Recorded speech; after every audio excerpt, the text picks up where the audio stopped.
자, 앞 시간이 길어가지고요. 전 3, 4교시 빨리 풀을게요. 그 다음에 기본 문제는 안 풀어드릴게요. 기본 문제는 기초 문제고요. 제가 기본 문제다라는 것은 딱 100문제 안에 들어가는 문제를 기본 문제라고 해요. 자, 3, 4교시 바로 들어가 보시면요. 매 시험마다 좀 어떤 개성이 좀 있는데요. 이번 시험 같으면은 참 잘 냈어요. 그냥. 좀 엉뚱하다라는 게 뭐냐면은 도저히 어떻게 공부할 줄을 모르는 시험은 많이 엉뚱하거든요. 가르치는 저도 힘들고 배우는 여러분도 힘들고. 근데 이번 시험 같은 경우는 그냥 그런 대로 꾸준하게 괜찮았다. 보편 타당하게 괜찮았다라는 거고요. 그다음에 이런 거예요. 최근 제정된 어떤 특고합 전설로 인체 보호 기준에 관한 기술 기준의 제정 이유와 주요 내용 설명하시오라는 거예요. 이거 시험 문제 안 나왔으면 이렇게 관심 있게 봐요, 안 봐요? 절대 안 보죠. 어떤 기술사 문제는 전기 분야의 새로운 트렌드를 요구하는 것을 보여주거든요. 그중에 가장 중요한 건축 전기는 항상 앞서가야 되겠죠. 이 문제 기사들도 보고 어떻게 해요? 관심 있는 사람도 보고 다른 분야도 보거든요. 어떤 거냐라고 봤더니 딱 세 가지가 제일 중요하더라라는 거죠. 첫 번째가 뭐냐면은 극저주파 전자계 노출 기준을 마련해서 지표상의 1m에서 전기 강도와 자석 밀도를 딱 규정 지었어요. 이거 상당히 의미가 좀 커요. 자, 그 다음은 또한 특고합 선로가 지나갔을 때 소음과 진동까지 이제 좀 보래요. 그 다음에 일조 장애까지 보래요. 야, 이게 무슨 의미지? 라고 보니까 우리는 재작년에 밀양 송전탄 때문에 어마어마한 민원을 상태를 지켜봤거든요. 그래서 그 의미가 상당히 큰 게 뭐냐면은 이제 발전소를 통해서 금수강산이 송전탑을 지나가면서 그러니까 고속도로 타고 내려다 보면은 산이 있고 다 뭐가 있어요? 철탑이 있죠. 보기 좋죠. 막 보기 좋아 막 쫙. 예전에 제주도 갔더니 아들 타고 이렇게 이쪽으로 도는데 이쪽은 바닷가 있고 이쪽은 풍력 발전기 있더라고요. 아들아 바닷가를 봐야지 하는데 애들은 어디를 보고 있을까요? 여길 보고 있더라고요. 풍력 발전기를 한마디 하더라고요. 아빠 트랜스포머 로봇가 커 제가 커 어렸을 때요. 바닷가를 안 가고요. 풍력 발전기 밑에 갔어요. 와 크다. 그래서 좀 많이 환경적으로 문제가 좀 있다. 그래서 이 의미는 뭐냐면 이제 특고합 선로도 이제 민원 제기 때문에 인근 지역에 설치할 수 있어요, 없어요? 없는 게 맞아요. 그러면 딱 두 가지예요. 뭐냐면은 지중으로 가든지 직류송전을 하든지 어디로 가는지는 몰라요. 시간 지나면 알겠죠. 뭐 직류가 많다, 지중이 많다. 근데 이제 시간 지나면요 결정이 날 것 같아요. 그런데도 불구하고 어떤 규정이냐면 이거 1조장이에요. 이제 송철탑이 있는데요. 그 밑에 집이 있어요.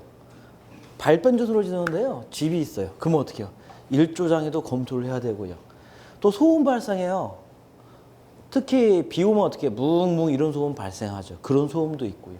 특히 극저주파 전개자 노출 기준인데 이건 별표 하나 치시고요. 여러분 어디까지 쓰셔야 되냐면요. 전자파 있죠. 전자파 장애도 쓰셔야 되니까 이건 반드시 좀 해놓으세요. 이 내용은요. 전자파적인 내용이고요. 그래서 이런 내용이 개정됐구나라는 거고요. 자, 그 다음에 이번에 ATS와 CTTS예요. 이거 상당히 다들 뭐 관심 있게 많이 보시는데요. 어렵지 않아요. 어렵지 않아요. 자, 쉽게 설명드릴게요.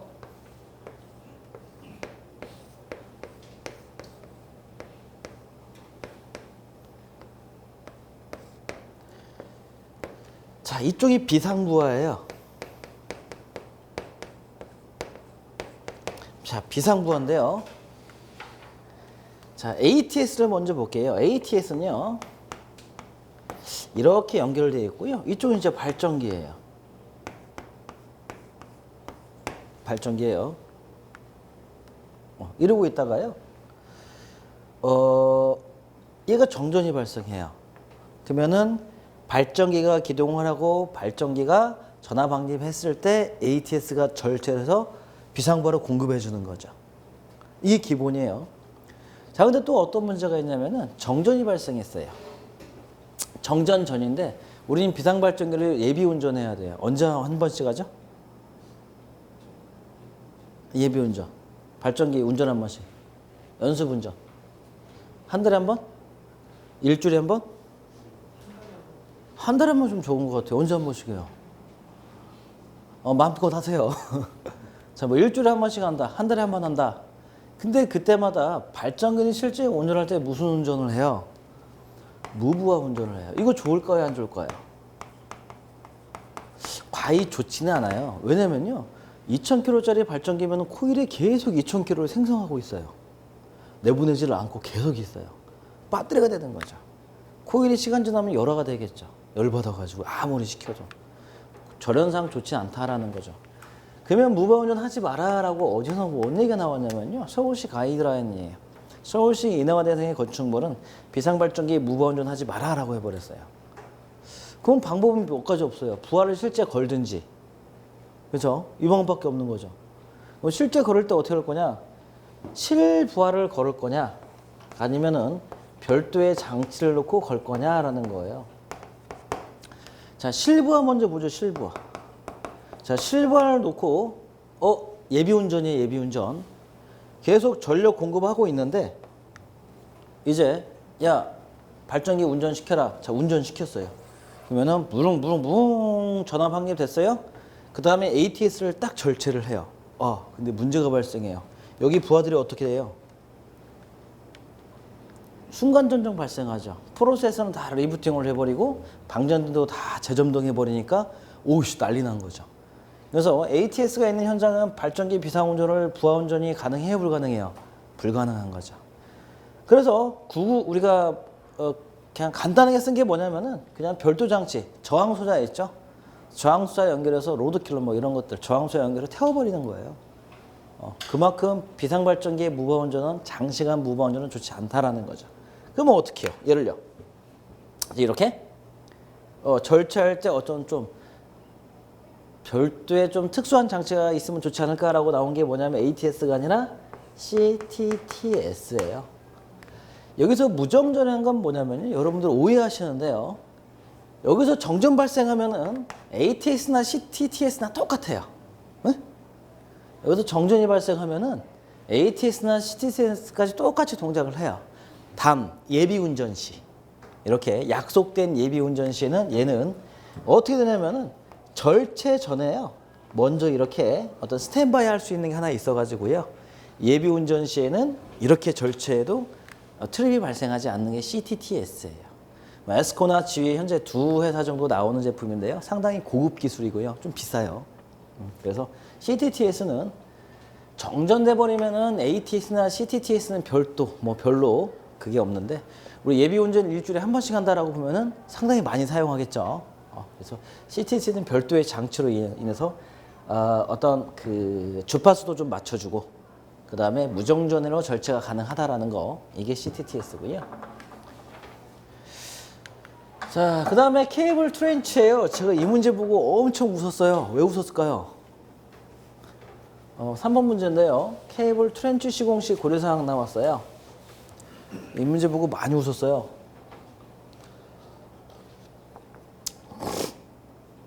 우리 왜 트렌치가 뭐냐면은 식당 주방 보면 가운데 이렇게 물러가는 트렌치 있잖아요. 하수구 그걸 트렌치라고 해요. 거의 많이 안 쓰려고 요즘 안 쓰는 추세거든요.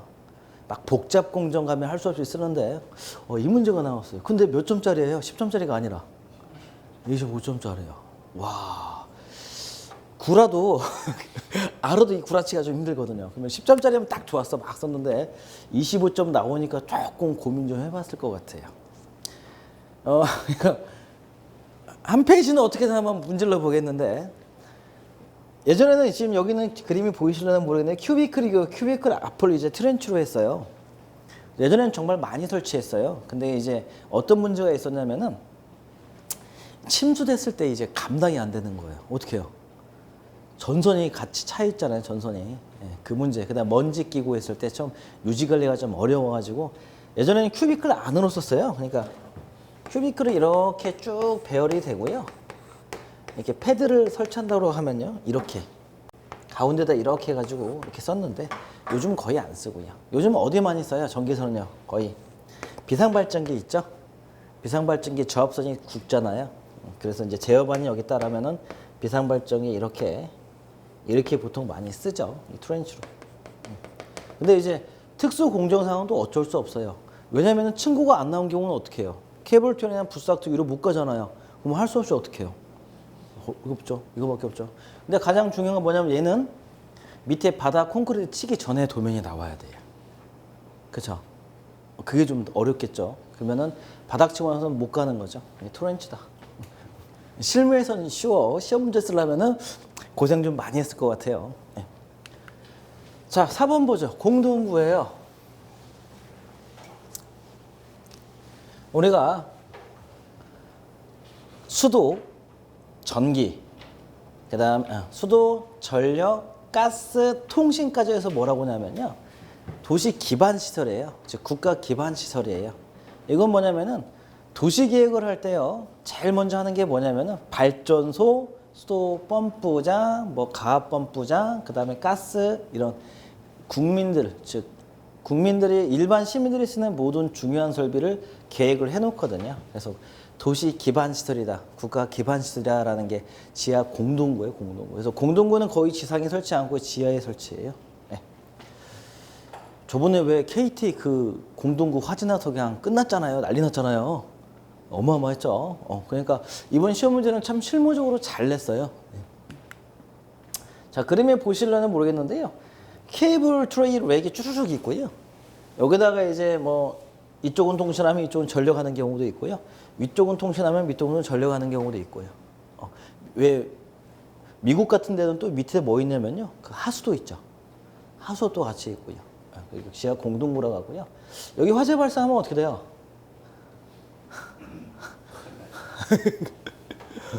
큰일 나요. 뭔지는 몰라도 큰일 나요. 그래서 여기는 어떻게 하냐면요. 실제로는 200에서 300m 정도를요. 방화벽으로 아예 막아버려요. 그게 무슨 말이냐면 화재가 발생해도 여기 어떻게 해요? 여기만 타고 이리로 넘어가지 말라라고 해요. 이게 방화벽이에요. 그것도 여기는요. 소방차들이 막 들이부어버려요. 물로요. 그렇게. 상당히 중요한 설비인데 이건 이제 요즘 이제 그 얘는 중국 거고 얘는 이제 일본 건데요. 우리 혹시 그 침매 터널이라고 들어보셨나요? 침매 터널 우리 거제도 나가는 터널 있잖아요. 그 터널 같으면은 이제 그 PC 공법으로 이렇게 만든 다음에요. 집어넣어요. 붙이고 나서 물을 빼요. 거기 보면 어떻게 되어 있냐면은 터널이 양방 터널이 있고 가운데는 갤러리 해가지고 퉁 비워놔요. 유지관리예요. 이런 식 공동군데 이제 PC 공법으로 만든 것 같아요. 자세히 못 봤는데 그러면은 이쪽은 이제 수도 가스, 이쪽은 전력 통신. 그다음 가운데는 뭐래요? 사람 점검 왔다 갔다 하면서 중간중간 들어갈 수 있게 만드는 거죠. 그래서 많은 이제 어떤 계속 개발되고 있는 것 같아요. 그만큼 공동구의 역할은 중요하다라는 거고요. 정말 공동구 제대로 보시려면은 우리 그 신도시 만들 때 열병합 발전소 들어가잖아요. 그 입구 보시면 어마어마해요. 말단이 나가야 좀 적지 거기 있거든요. 자, 그다음에 교류배전, 직류배전이에요. 별표 하나 치시고요. 계속 지금 나오는 게 뭐냐면은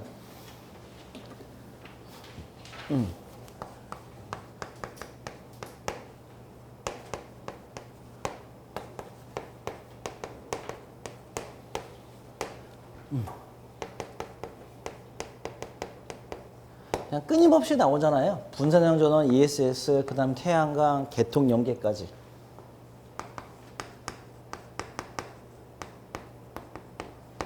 이게 쭉 나와요. 끊임없이. 그러니까 이것도 하나의 뭐냐면은 분산형 전원을 하고 개통 연계를 해야 되는데 직류가 좋냐, 교류가 좋냐 계속 이런 뉘앙스거든요. 그래서 가장 기본적인 내용은 많이 썼겠지만은 직류, 교류 배전, 직류 배전은 항상 중요한 사항이고요. 지금 직류 배전 시스템 도입 물어봤어요. 너무 좋아요. 아까 얘기했듯이 우리가 앞으로 송전선이 지중으로 갈 거냐 아니면 직류로 갈 거냐는 시간이 지나면 알 것 같아요. 시간이 지나야 돼요. 절대 그 교수님들 얘기 들으면 안 돼요. 왜요? 직류 개발하시는 분은 직류로 가야 된다고요. 지중 하시는 분은 지중으로 가야 된다고요. 시간이 지나면 두 개가 같이 가든지 아니면 결정이 좀 나겠죠. 계속 직류도 지금 계속 나오고 있죠. 어쩔 수 없고요. 직류 정말 좋긴 좋은데 몇 가지 단점이 뭐냐면은 발전기가 교류를 만들어요? 직류를 만들어요? 전기자동차 전동기는 교류 전동기예요? 직류 전동기예요? 그럴 것 같죠. 처음 직륜하고다가 이제 못 만든대요. 이 힘 쓰는 걸. 그래서 할 수 없이 교류 전동기예요.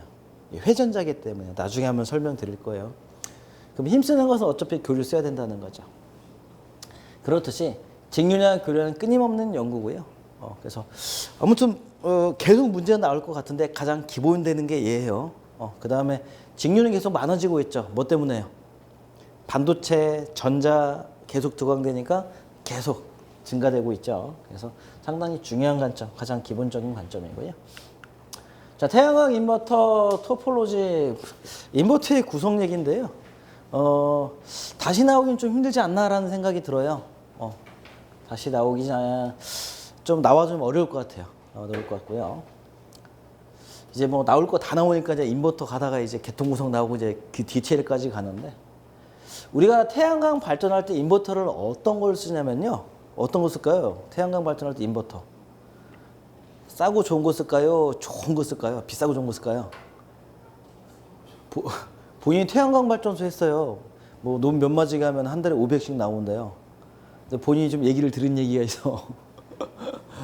태양광 셀은 이제 어떻게 효율로 보면 되고요. 인버터는요. AS거든요. 수명이거든요. 정말 좋은 거 써야 돼요. 태양광 셀은 써서 바꾸면 되겠지만 얘는요. 교체하면 비용이 어떻게 돼요? 상상을 초월하죠. 그래서 아무튼 성능 좋은 거 다들 그러니까 거의 독일 제품 아니면 일본 제품을 많이 쓰죠. 자, 여기까지 봐서 뭐 3교시는 굳이 뭐 조금 어려웠는데 그 실무적인 거 좀 있고 필력에 따라 무난하게 갔고요. 자, 4교시 한번 볼게요. 자, 4교시 1번 보시면요. 자, 주 변압기 용량이고요. 전등 및 동력부에 대한 변압기 용량, 3번 전기 용접기에 공급받는 변압기 용량인데 가장 기초 문제예요. 모든 도서에 기본 도서에 있고요.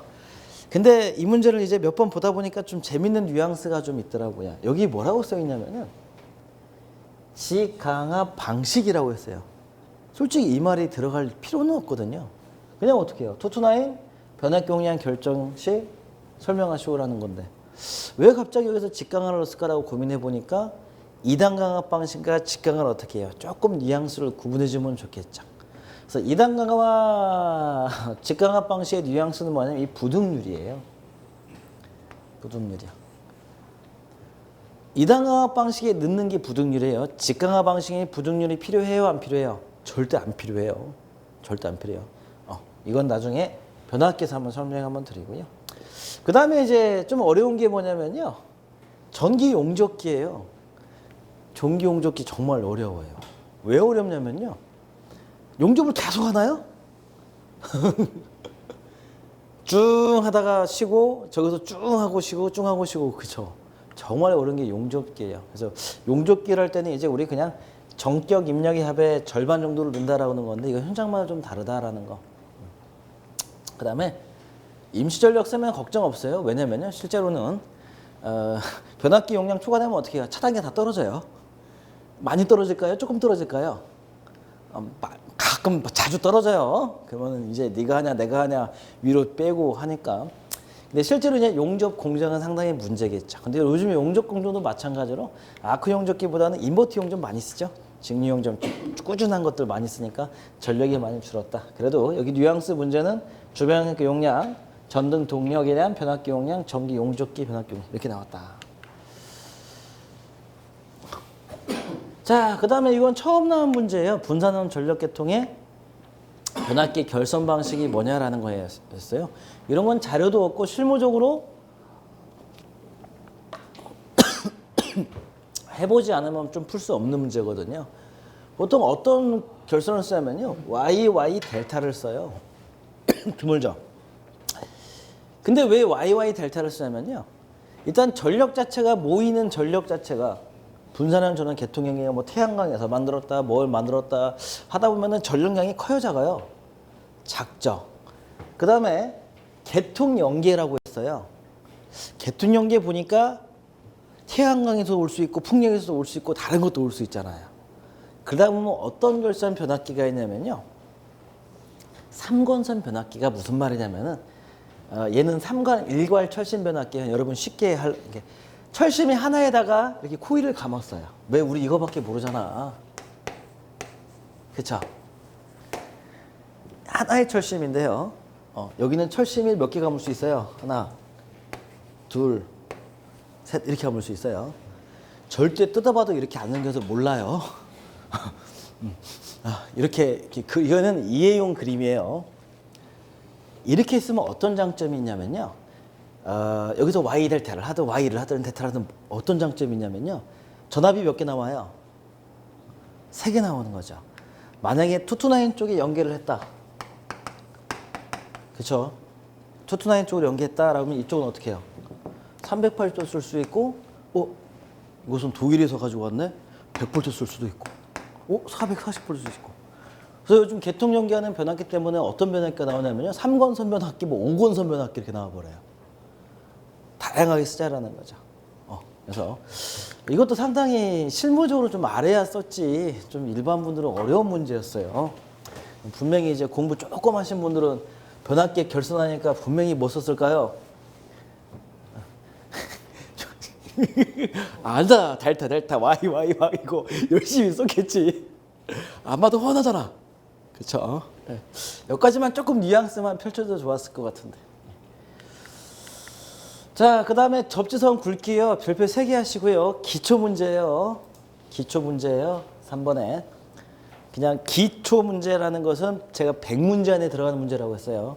100문제라는 것은 변압기, 결선 방식 말고 우리 병렬운전, 이런 것들 가장 기본적인 문제 100문제에 들어가는 문제고요. 그러니까 수년간 한 10년간 지켜봤을 때 가장 많이 나온 문제, 고주파 대책, 터널 조명 너무 많이 나와서 정말 발가락을 쓸 수 있는 문제에 들어가는 문제예요. 자, 그 다음 4번 문제예요. 저는 분명히 동영상 보시면 알겠지만 분명히 이 문제 풀어드렸어요. 우리 교재 정말 우리 기본반 교재 쪼만하잖아요. 저는 이런 문제 나오는 게 신기해요. 이거 있어요, 없어요? 있어요. 이건 없고요. 이거 있고요. 이거 정확히 있고요. 이 문제 정확히 있고요. 이 문제도 정확히 있어요. 이거 있는 문제는 교재는 저희 교재밖에 없을 것 같아요. 이 얘기를 하는 이유는 교재사 보시라고 하는 얘기예요. 낚이면 안 돼요. 정신 바짝 차려요. 이 문제도 분명히 풀어드렸어요. 왜냐면 저는 어려운 문제 못 풀거든요. 대본 아닌 풀어서 저는 못 풀어요. 이것은 풀어야 된다라는 거예요. 왜냐면은 회로도만 나오면은 그냥 나오는 문제거든요. 이거 회로도 한번 그려볼게요. 이 회로도 그리면은 아주 쉬워요. 뭐냐면은 이런 회로에 사람이 접촉됐는데 저항이 언제냐는 것은 이것 때문에 인체 감지원, 날제일 법칙, 프리젤 법칙, 무조건 법칙이 되게 많이 나오거든요. 여기서 중요한 게 뭐냐, 이거 한번 볼게요. 항상 변압기가 앞에 있어요. 이건 뭐냐면은 경계전로라는 거예요.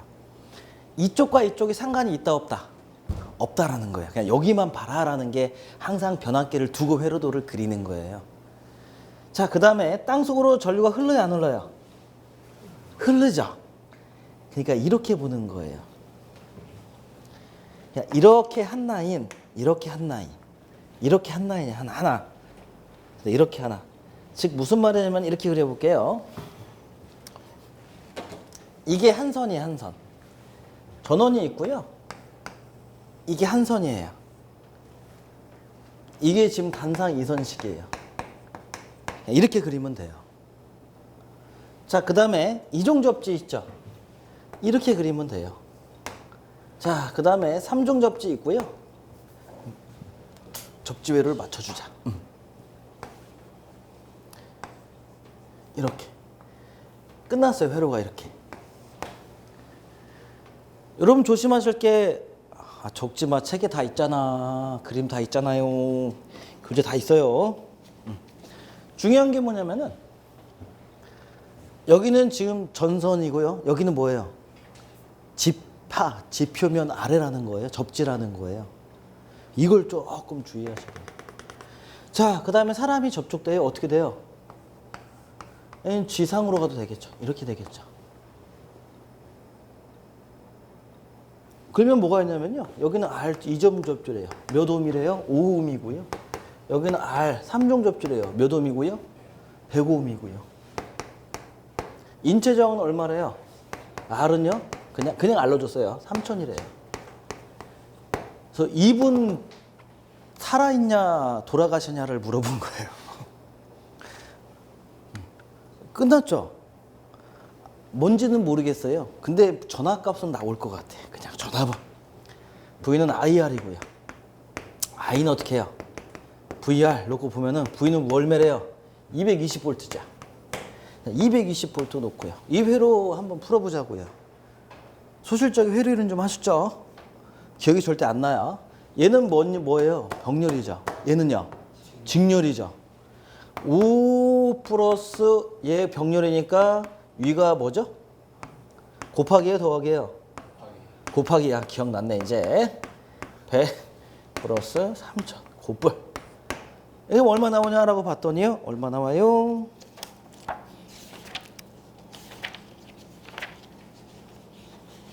바로 갔네. 2.162 나오네요. 자, 2.161을 가지고요.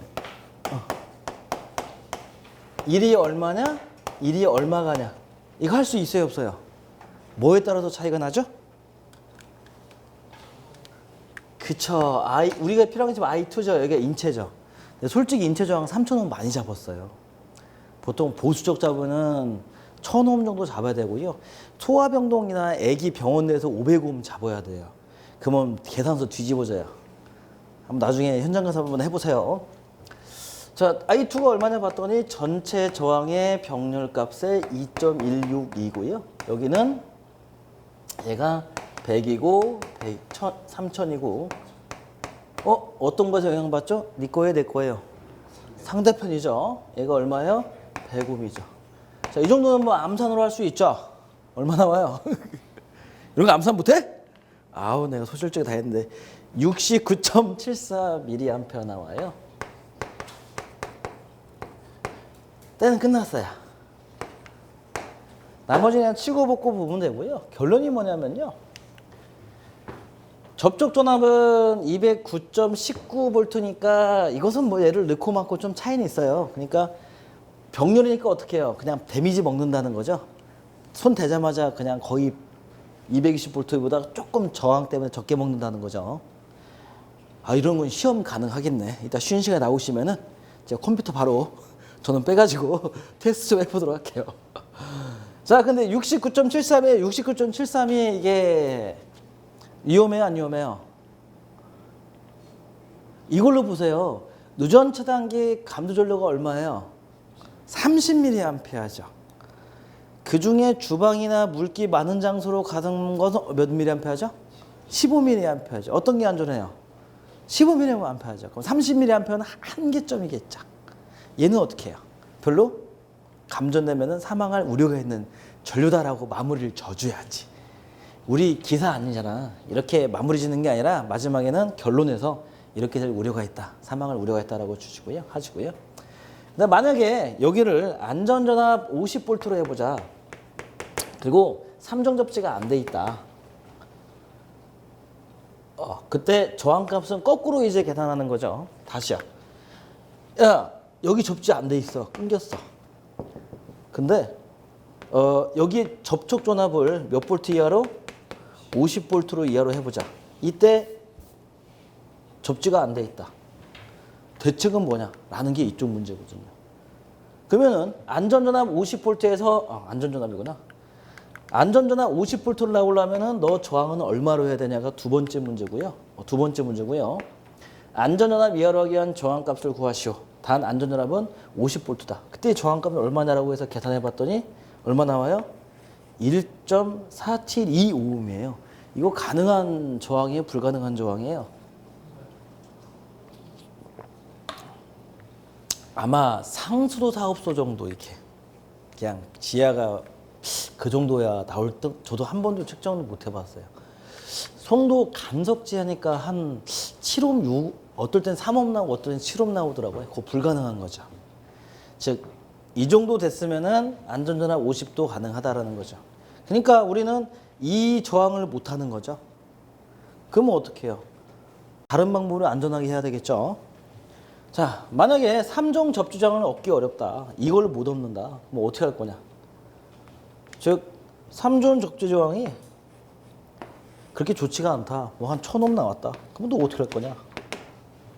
그러면은 이런 거예요. 사람의 접촉을 방지하면 돼요. 그쵸? 야, 접촉하지 마.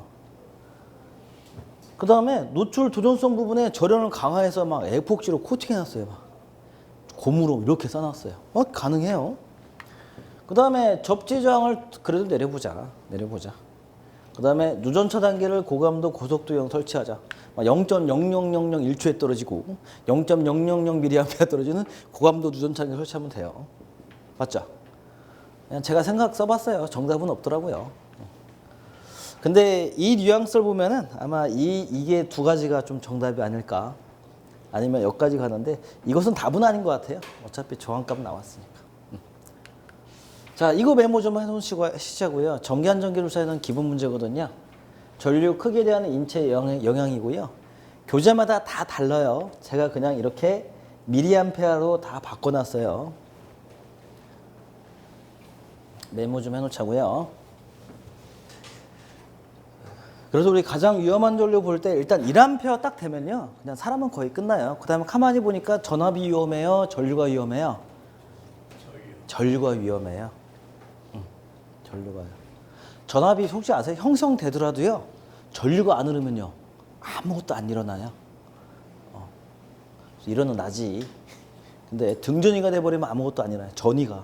네, 그래서 전류 위험하다는 거고요. 자, 5번 문제예요. SPD 문제인데요. 이렇게 쉽게 나온 적은 없어요. 네. 네. 이것도 기초 문제고요. 별표 3개 치시고요. 가장 해놔야 되고요. SPD 선정식 고려사항 중에 가장 중요한 건 뭐냐면 1등급, 2등급, 3등급이에요. 한우 1등급과 한우 2등급은 얼마 가격 차이가 얼마나 날까요?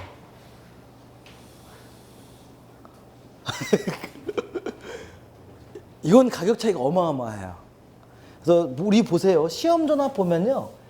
10 곱하기 350 마이크로펄스인데요. 10 곱하기 350. 파두팜이 있죠.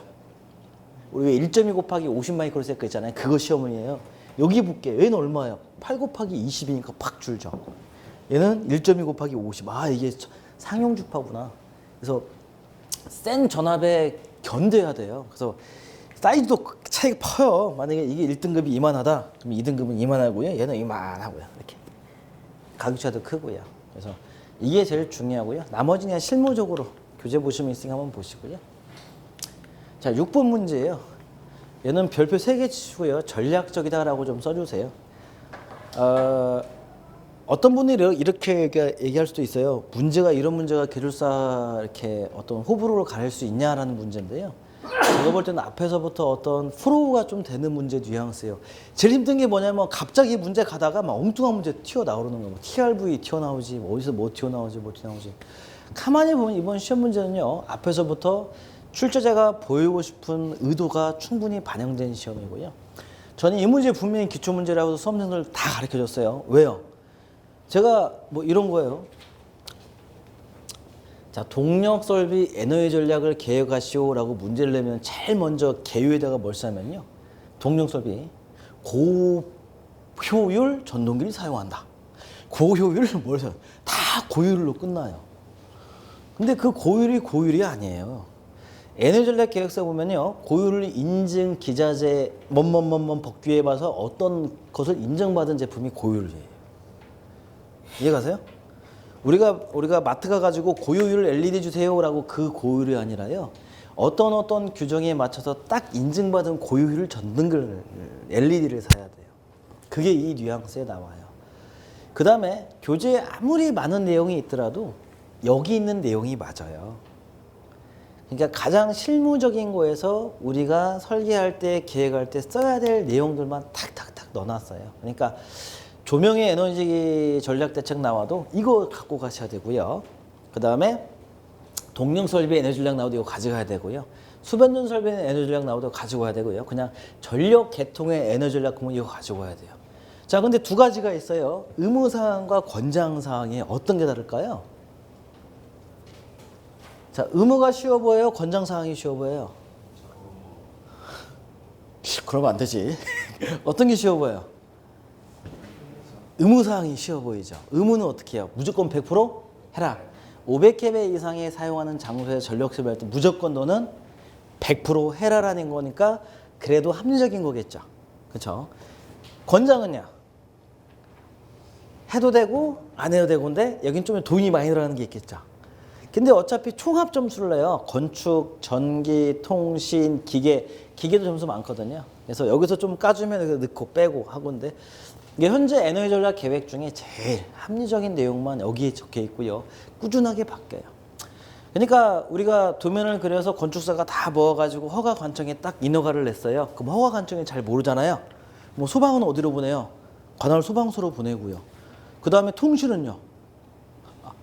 구청에서 한다고 하고 있더라고. 뭐 하냐고 물어봤더니 케이블 트레이 사이즈가 안 맞는데 이상한 것만 보고 있어요. 아무튼 구청에서 지자체에 하려고 애 많이 쓰더라고요. 자, 근데 전기도 하려고 애 많이 쓰고요. 정 어려운 거 같으면 어떻게 해요? 우리 사용증 검사했잖아요. 전기 안전공사 사용증 검사 또 우리 하고요. 그 다음에 에너지에 관한 거예요. 어디다 또 의뢰해요? 에너지관리공단에 의뢰하는 거죠. 에너지관리공단에서 딱 봐서 이거 안 됩니다라면 바로 또 연락 가서 또 하고라는 거. 상당히 많이 중요합니다. 에너지. 그래서 여러분들이 정리하는 조명 에너지 전략, 기계 전략, 동력 에너지 전략, 수변전 에너지 전략은 여기부터 시작해야 돼요. 아셨죠? 네. 그래서 제가 최신 규정 넣어놨으니까요. 이거 반드시 좀 정리 좀 하시고요. 아무튼 30분 하고 그랬는데 10분 넘었네. 이런. 아무튼 여러분 문제풀이 강의를 이걸로 마치겠습니다. 수고하셨습니다.